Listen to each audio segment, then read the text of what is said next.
گلی میں پہنچ کر وہ آگے جاتے جاتے رک گیا۔ سوچا نامعلوم سلطانہ سے کب ملاقات ہو، کچھ دیر اس سے اور باتیں کر لے، پھر یہ موقع بھی میسر نہ آئے گا۔ ابھی کتنی ہی ایسی باتیں تھیں جو وہ سلطانہ سے دریافت کرنا چاہتا تھا، جن کا جاننا اس کے لیے ضروری تھا، لیکن وہ لوٹ کر دروازے پر نہ گیا۔ آہستہ آہستہ تاریک گلی میں چلتا ہوا آگے بڑھ گیا۔ جب وہ دوسری گلی کی جانب مڑنے لگا تو دفعتاً اس کی نظر نیاز پر پڑی۔ وہ میونسپلٹی کی لالٹین کے قریب سے گزر رہا تھا۔ اس کے ہمراہ ایک برقع پوش عورت تھی اور ساتھ ساتھ انو بھی چل رہا تھا۔ اس نے دور ہی سے ان کو پہچان لیا۔ وہ آگے جانے کے بجائے گھبرا کر فوراً مڑا اور قریب کی گلی میں داخل ہو گیا۔ بازار میں دکانیں بند ہو چکی تھیں، البتہ پنواڑیوں کی دکانیں جگمگا رہی تھیں۔ چائے خانوں میں خاصی رونق تھی۔ سلمان کو بھوک لگ رہی تھی، لیکن جیب میں بمشکل 12 آنے کی ریزگاری تھی۔ کسی اچھے ہوٹل میں جانے کا سوال ہی پیدا نہ ہوتا تھا۔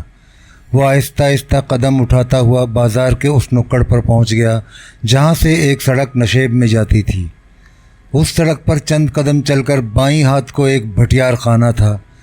ویسے اس کے مالک نے اپنے گاہکوں کی تسکین کے لیے دروازے پر شاہ پسند ہوٹل کا بورڈ لگا رکھا تھا۔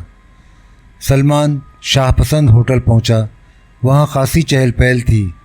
لمبی لمبی بوسیدہ میزوں کے گرد گاہکوں کی بھیڑ تھی، جن میں زیادہ تر محنت مزدوری کرنے والے نچلے طبقے کے لوگ تھے۔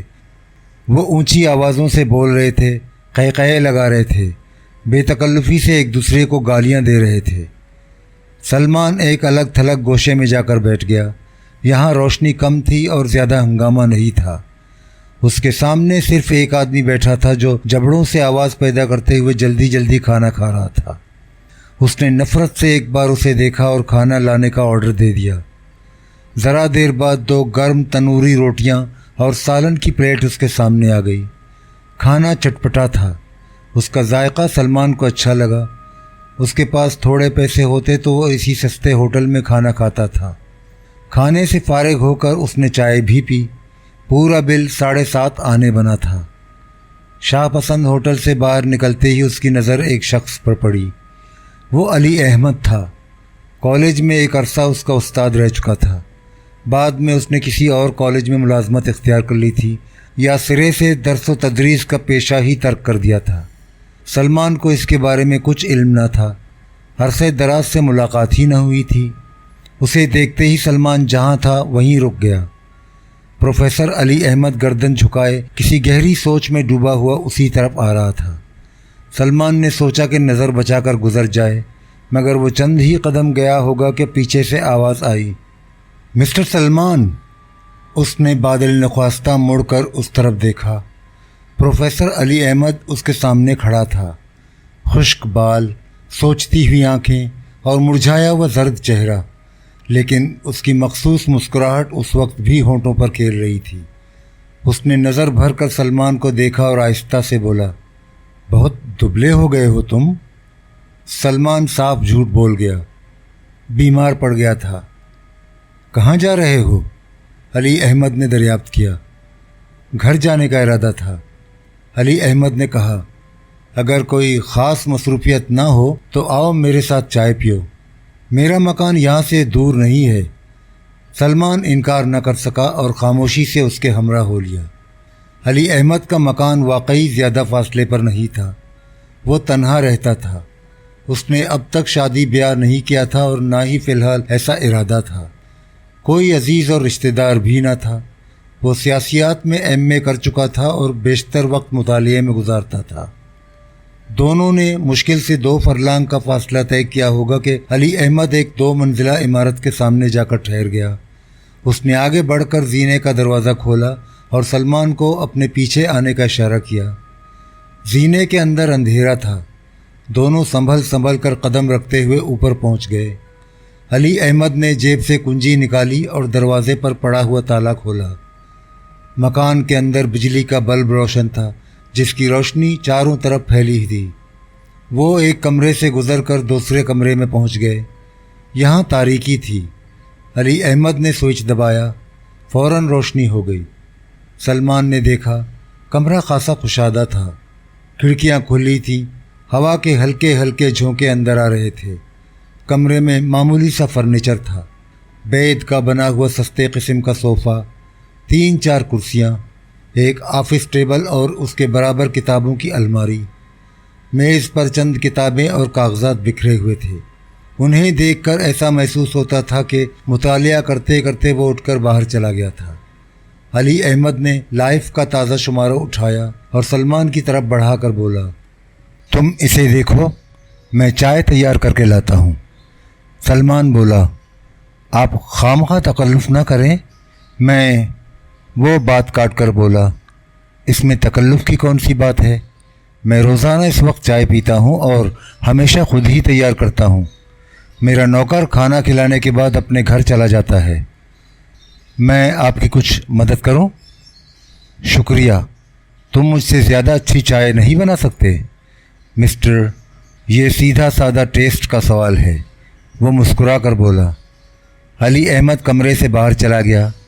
سلمان خاموش بیٹھا میگزین کے ورق الٹا پلٹتا رہا، تصویریں دیکھتا رہا۔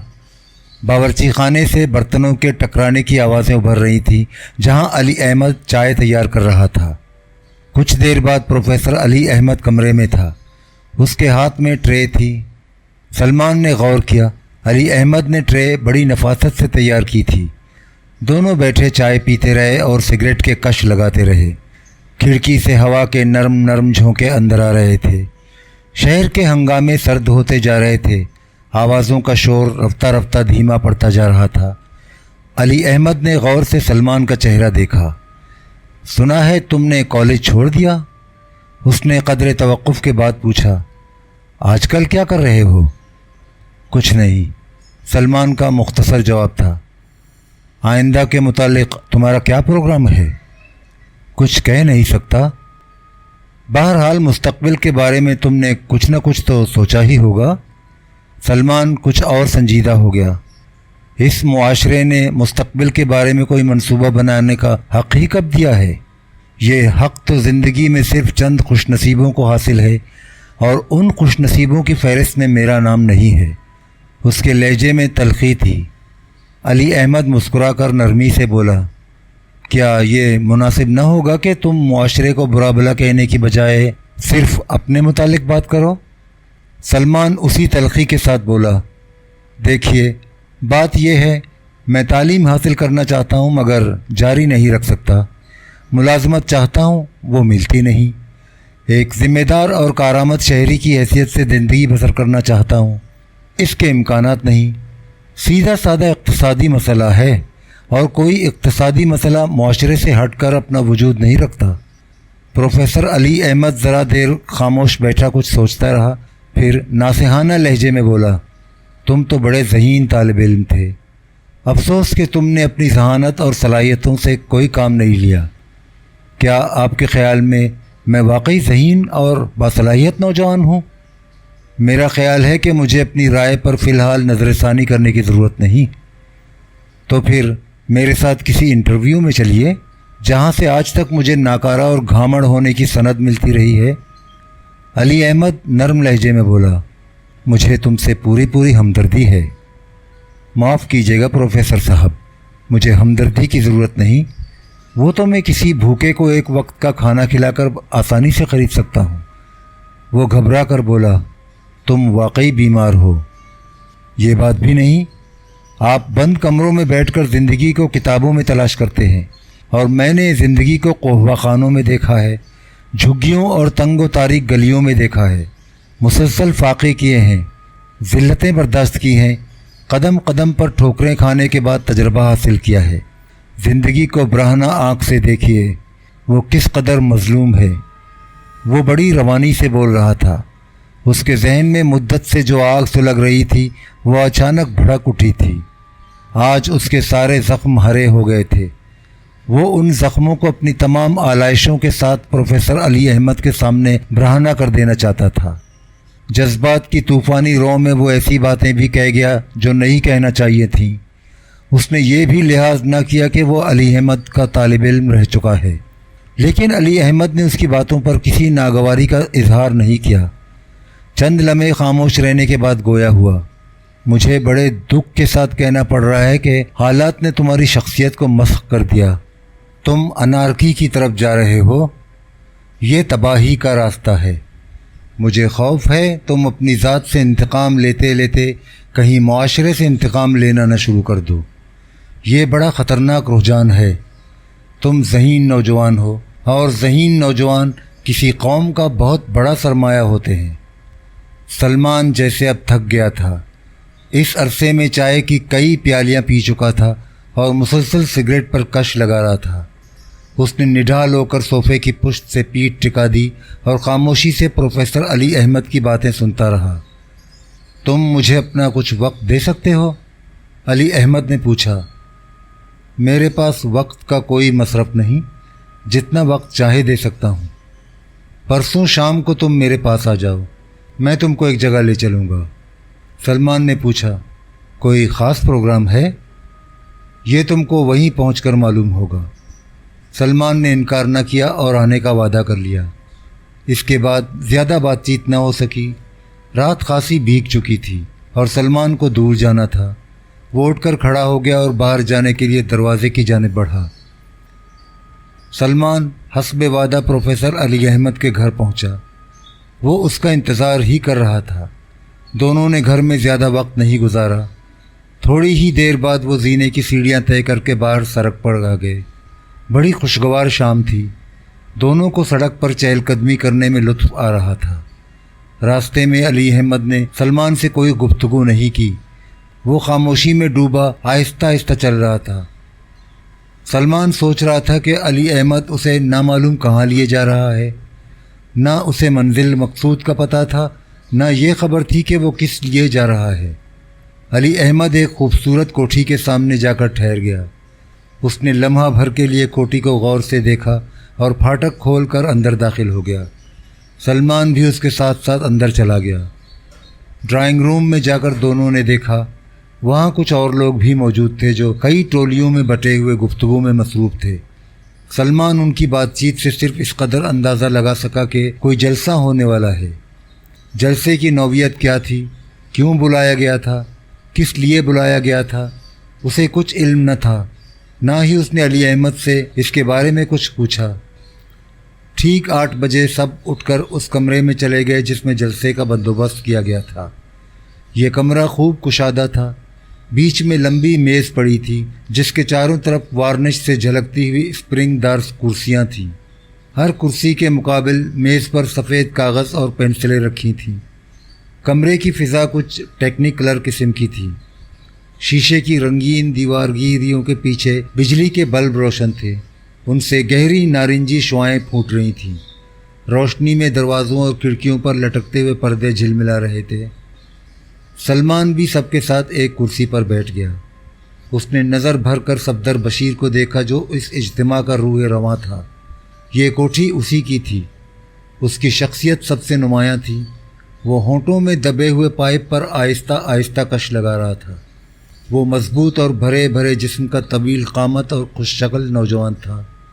وہ ذاقتہ سے اچھا خاصا انٹلیکچوئل لگتا تھا. کمرے میں علی احمد اور سلمان کے علاوہ 3 بے روزگار گریجویٹ، سرکاری اسپتال کا ایک ریٹائرڈ ڈاکٹر، ایک جونیئر کلرک اور 2 مقامی کالجوں کے طالب علم تھے. ان کے چہروں پر دھندلی دھندلی لکیروں کا جال بکھرا ہوا تھا. آنکھوں میں بجھتے چراغوں کی جھلملاہٹ تھی. صفدر بشیر انگلستان سے چند مہینے پہلے واپس آیا تھا. وہ کیمبرج میں اعلیٰ تعلیم حاصل کر رہا تھا. اچانک گھر سے ایک روز تار ملا جس میں اس کے باپ کے انتقال کی اطلاع تھی. ان کی موت حرکت قلب بند ہونے سے واقع ہوئی تھی. وہ PWD میں چیف انجینئر تھے. انہوں نے ترکے میں کئی لاکھ روپے بینک بیلنس کے علاوہ بہت بڑی جائیداد بھی چھوڑی تھی. باپ کا ترکہ 4 بھائی بہنوں میں تقسیم ہوا تو صفدر بشیر کو کوٹھی کے ساتھ ساتھ 1 لاکھ سے زائد روپیہ بھی حصے میں ملا. اس رقم کے متعلق صفدر بشیر عرصے تک غور کرتا رہا. باپ کے ملنے والے ایک صنعتکار کے مشورے پر پہلے پہل اس نے سوچا کہ ٹیکسٹائل مل لگانے کی کوشش کرے یا کوئی ایسا کاروبار کرے کہ لاکھ کے کئی لاکھ ہو جائیں. شادی کرے، گھر بسائے اور آسائش کی زندگی بسر کرے. مگر کاروبار کی طرف اس کی طبیعت مائل نہ ہوئی.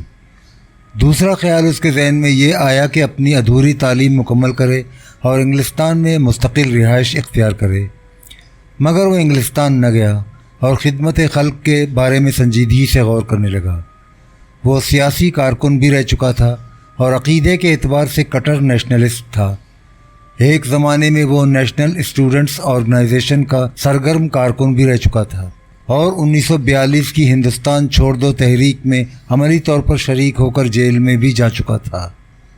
فی الحال اس کا ارادہ سیاست میں براہ راست حصہ لینے کے بجائے کچھ سماجی بہبود کا کام کرنے کا تھا۔ صفدر بشیر نے اپنے ان عزائم کا چند مخلص دوستوں سے ذکر کیا۔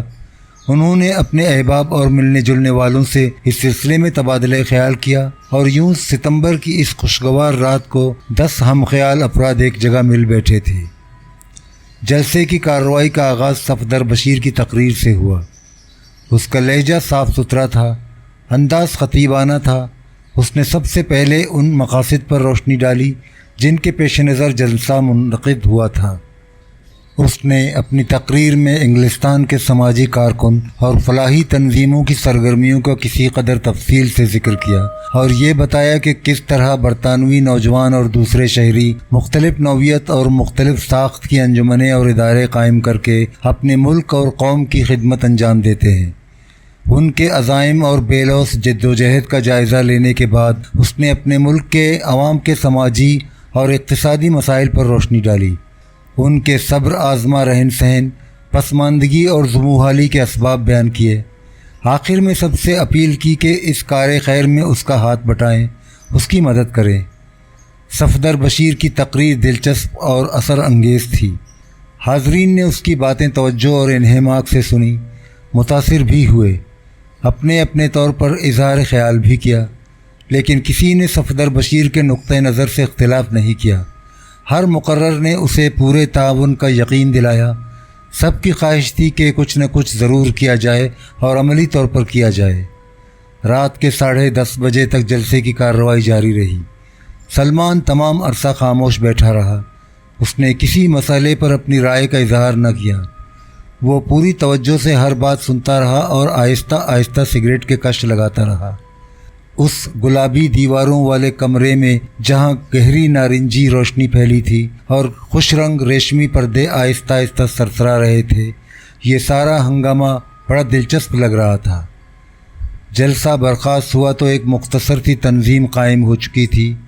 تنظیم کا نام فلک پیما رکھا گیا اور اتفاق رائے سے یہ بھی طے کیا گیا کہ فلک پیما کا ہر رکن اسکائی لارک کہلائے گا۔ نام میں یہ تنوع اور انفرادیت صفدر بشیر کے مغرب زدہ ذہن کی پیداوار تھی۔ اسکائی لارکوں کا جماعتی نشان سفید پھول تجویز کیا گیا اور اسے پاکیزہ اور صاف ستھرے ماحول کی علامت قرار دیا گیا۔ فلک پیما کے ارکان کی تعداد سرے 10 رکھی گئی، یعنی وہ تمام افراد جنہوں نے جلسے میں شرکت کی تھی۔ جلسہ ختم ہوا تو سب کو بھوک لگ رہی تھی۔ صفدر بشیر نے رات کے کھانے کا بھی بندوبست کیا تھا۔ سب لوگ کانفرنس روم سے اٹھ کر ڈائننگ روم میں پہنچے جہاں میز پر کھانا لگایا جا چکا تھا۔ کھانا بہت سادہ تھا، نہ اس میں کوئی تکلف تھا، نہ کسی خاص اہتمام سے کام لیا گیا تھا۔ یہی وجہ تھی کہ سب نے بے تکلفی سے کھانا کھایا۔ ایک دوسرے سے جو اجنبیت تھی کھانے کی میز پر بڑی حد تک دور ہو گئی۔ کھانے کے بعد کافی کا دور چلا۔ علی احمد کی تجویز پر فلک پیما کے ہر رکن نے کھڑے ہو کر خود اپنا تعارف کرایا۔ بڑی دلچسپ اور پرلطف باتیں سننے میں آئیں، خوب کہے لگے، ماحول اور خوشگوار ہو گیا۔ اسی نشست میں یہ بھی طے پایا کہ دوسرے روز 9 بجے شب کو فلک پیما کا دوسرا اجلاس منعقد کیا جائے جس میں ہر رکن لازمی طور پر شریک ہو۔ جلسہ ختم ہونے کے بعد صفدر بشیر کی اسٹیشن ویگن میں بیٹھ کر فلک پیما کے تمام ارکان اپنے اپنے گھروں کی جانب روانہ ہو گئے۔ سلمان اس رات دیر تک جاگتا رہا۔ وہ جلسے سے خاصا متاثر ہو کر لوٹا تھا۔ بہت عرصے بعد وہ اپنی بے ترتیب اور اجڑی ہوئی زندگی میں ہلچل اور سرخوشی محسوس کر رہا تھا۔ مقررہ پروگرام کے مطابق دوسرے روز رات کے 9 بجے صفدر بشیر کی کوٹھی پر فلک پیما کا اجلاس منعقد ہوا۔ اس اجلاس میں لمبی چوڑی تقریریں نہیں ہوئیں۔ اجلاس کی صدارت ڈاکٹر زیدی نے کی جو عمر میں سب سے بڑا تھا۔ اجلاس میں فلک پیما کے اغراض و مقاصد اور تنظیمی ڈھانچے کا ایک خاکہ پیش کیا گیا جسے صفدر بشیر نے تیار کیا تھا۔ اس پر بحث و مباحثہ ہوا اور ضروری ترمیم کے بعد اسے متفقہ طور پر منظور کر لیا گیا۔ ایجنڈے کی دوسری شق کا تعلق فلک پیما کی رکنیت سے تھا۔ صفدر بشیر نے بریف کیس سے رکنیت کے فارم نکالے اور صدر کے حوالے کر دیے۔